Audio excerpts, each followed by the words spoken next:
नमस्कार दोस्तों, स्वागत है मेरे YouTube चैनल पर। आज हम बात करेंगे हाथरस रेप केस के बारे में, जिसके बारे में थोड़ा अपडेट आया है इलाहाबाद हाई कोर्ट से, इसीलिए मैं उसके बारे में बात करूंगा। देखिए, इंडिया में ऐसा कोई बच्चा नहीं है जो हाथरस रेप केस के बारे में नहीं जानेगा, क्योंकि वो एक साल पहले ही हुआ था और उस रेप होने वाली लड़की का नाम था मनीषा वाल्मीकि।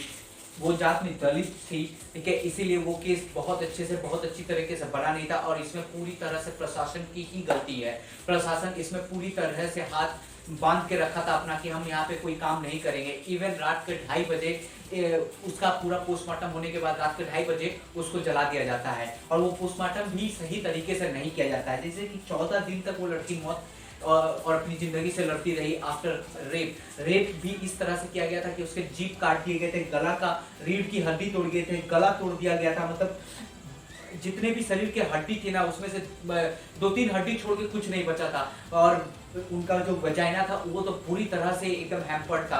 इसके बाद भी ये केस जब हाथरस मेडिकल कॉलेज से नहीं संभला तो उसके बाद इसको एम्स भेजा गया। तो एम्स क्या जवाब देता है? एम्स बोलता है कि हमारे पास अभी सीट खाली नहीं है, यहाँ पे नेताओं लोगों के लिए इनके पास हर सीट खाली रहता है, यहाँ पे नेताओं लोगों के लिए इनके लिए सारी सुविधाएं उपलब्ध रहती है एम्स में, लेकिन एक हाथरस क्यों? क्योंकि वो एक दलित की बेटी थी, इसलिए। देखिए, सबसे दिक्कत ये हो गया था कि वो 2 बार मरी थी। कैसे पता है? पहले एक बार उसका डेथ हुआ, दूसरा एक बार रात के 2:30 बजे उसको बिना घर वालों को बताया उसको जला दिया गया। और वहां पे पूरा तरीके से प्रशासन था, बड़ी बड़ी मीडिया हाउसेस वहां तक पहुंची थी। इवन मीडिया हाउसेस जिनको मतलब जो कि पूरी तरीके से एक पर्टिकुलर पॉलिटिकल पार्टी की हेल्प करती है, वो भी जाके वहां पे हाथरस में इतना भयंकर हो गया था कि वो भी जाके अपना रिपोर्टिंग की थी ऑन ग्राउंड लेवल में। किसी को घुसने नहीं दिया जा रहा था, पूरा हाथरस को एकदम रोक दिया गया था, किला बना दिया गया था कि कहीं से भी कोई भी इंसान उनके फैमिली तक नहीं घुसे। सबसे हरामी, जो सबसे छोटा जात, सबसे मतलब गाली कम हो जाएगी मतलब उसके लिए, वो था डीएम। डीएम क्या बोलता है उसके घर वालों से कि अगर आपकी बेटी कोरोना से मर जाती तो, मतलब आप सोच पा रहे हैं? और बोल रहा है कि अच्छा हुआ रेप हुआ, आपको 25 लाख रुपए और जॉब तो मिल जा रहा है। मतलब समझ रहे हैं, डीएम जैसा पोजीशन वाला आदमी डीएम बोला, मतलब डिस्ट्रिक्ट मजिस्ट्रेट जो है, सॉरी डीएम है उस डिस्ट्रिक्ट का, वो बोल रहा है कि ऐसी बात। समझ रहे हैं? ये सब आईपीएस आईएएस क्वालिफायर होते हैं, ये देश के बारे में इतना जानते हैं और वो ऐसा स्टेटमेंट दे रहे हैं। मुझे पता नहीं इनको अभी तक सस्पेंड क्यों नहीं किया गया। हाँ, एसपी को सस्पेंड कर दिया गया था, ठीक 10 से 12 दिन के अंदर एसपी सस्पेंड हो गया था। इवन एसपी तक ने लेटर लिखा था योगी को, बड़े योगी उस समय सीएम था, अभी भी वो सीएम है, तो उनको लेटर लिखा गया था कि देखिए आप मुझे सस्पेंड किए तो उनको क्यों नहीं किए, वो भी तो जाके ये सब समझाए हैं उनको। मतलब घर वाले को हर तरीके से, देखिए दलित की बेटी थी, किसी को मतलब नहीं है, सिर्फ इस तरह से इस केस को ऐसे देखा गया। मतलब पहला तो सबसे बड़ा चीज था कि उसके नाम पे एफआईआर भी नहीं लिखा गया था।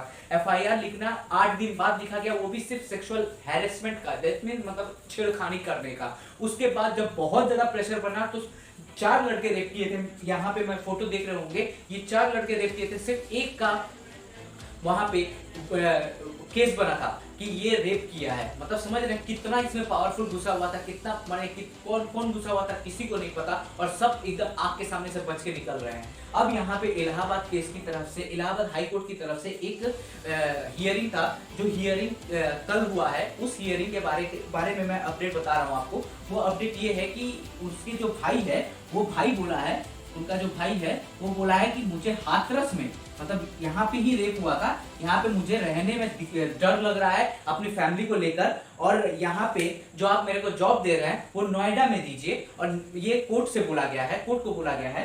और नोएडा में जो वहाँ पे अगर मैं अपनी फैमिली को लेके भी चला जाऊंगा तो वहाँ पे मेरे पिताजी छोटे मोटे कुछ काम करके अपनी जीवनी कटा सकते हैं। लेकिन मैं अगर कहीं पे भी गवर्नमेंट जॉब, मतलब उनको गवर्नमेंट जॉब की बात की गई है और 25 लाख रुपए, लेकिन इसका मतलब ये नहीं कि आप 25 लाख रुपए हो तो रेप कर दे किसी का, एकदम ही नहीं। ये चीज मैंने not acceptable to the society, not acceptable to any family. मैंने ये मेरे किसी दुश्मन के साथ भी ऐसा ना हो।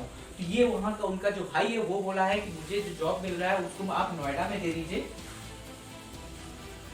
नोएडा में दे दीजिए, जिससे मैं हाथरस छोड़ पाऊँ। मतलब समझ रहे कितना डर है। इवन कांग्रेस पार्टी तक उनको इस बार टिकट दे दी थी इलेक्शन में, वो टिकट नहीं लिए, क्योंकि उनको पता था कि भाई अगर बीजेपी की सरकार आ जाती है, क्योंकि ये रेप केस भी बीजेपी के टाइम पे हुआ था, कोई भी अपने स्टेट को खराब नहीं करना चाहता है, तो बीजेपी की अगर सरकार आ जाती है तो जो मुझे मिल रहा है या जो मुझे अभी हेल्प भी मिल रहा है वो भी मिलना बंद हो जाएगा। इसीलिए वो कांग्रेस का टिकट भी कैंसिल कर दिए थे, कांग्रेस का टिकट कैंसिल कर दिए थे, बोलते कि नहीं मुझे टिकट नहीं चाहिए। तो अभी इसका अपडेट यही आया है, इलाहाबाद कोर्ट में बताया गया है, और बात last hearing, second last hearing चल रहा है ये, कि जो जॉब मिल रहा है उसको नोएडा में शिफ्ट कर दिया जाए। और दूसरा तो मुझे लगता है ये शिफ्ट हो जाएगा, क्योंकि देखिए कानून अंधा होता है, जज नहीं, ये हमेशा याद रखिएगा। तो ये कानून अंधा नहीं है, कानून अंधा है तो जज नहीं है, तो जज शायद इसकी जॉब नोएडा में कर दे। नोएडा नहीं भी करता है तो ऐसी जगह करेगा कि उसकी सेफ्टी बरकरार रहे।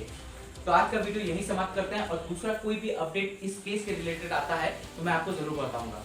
जय हिंद, जय भारत।